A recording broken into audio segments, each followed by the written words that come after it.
in Long Island, New York. Welcome to Coast. Say hi to David Wilcock. Hey, Jimmy. Hey, Dave. How you guys doing? Doing good, Chris. Well, I had a question for David in terms of reading his new book, Defense Mysteries, which I'm very enjoying very much. Thanks. And one of the chapters was Nikola Tesla, the Pete Peterson and Nikola Tesla Black Ops. Yep. One of them is about Black Jesus, where there's a ascended being appearing in Africa. Yep. And I just want to know if you know any more information you would share with us, because I thought that was very captivating to me, and I just wanted more information on it. Yeah, the Black Thank you, Jesus Chris. story. The Black Jesus story was probably one of the most shocking things I ever heard. It came from my insider Jacob, I call him that in the book, who actually was working for the Rothschilds and still does, and also is a whistleblower who doesn't really do what they want but continues to work for them because he feels like there's some very serious extraterrestrial threats to Earth and that what they're doing is very necessary to protect us. So the story goes that in the 1960s there was a black man in Africa who came in with abilities complementary to those of Jesus. And he was performing miracles. He was starting to get people to listen to what he had to say.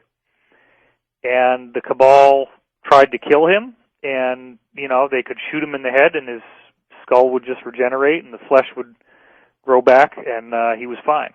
And, so the crazy story that I heard, and remember, I was told at the time that if I disclosed this, that I would be killed, and I ended up putting it in the book anyway.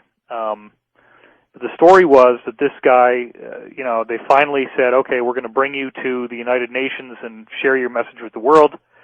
Let's get you on this flight.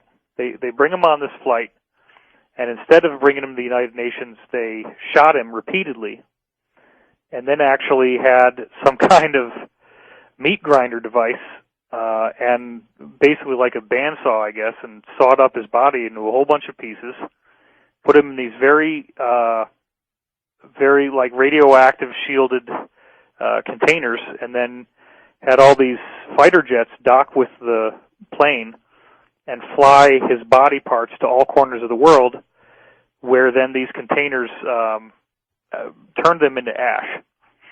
And they thought that maybe this would defeat him, like that his body somehow, the tissue was necessary. So if they destroyed all the tissue in all these places across the world, maybe they could defeat him. Well, he then regenerated in their offices and was fully fine, fully intact. But the sad part is that he said,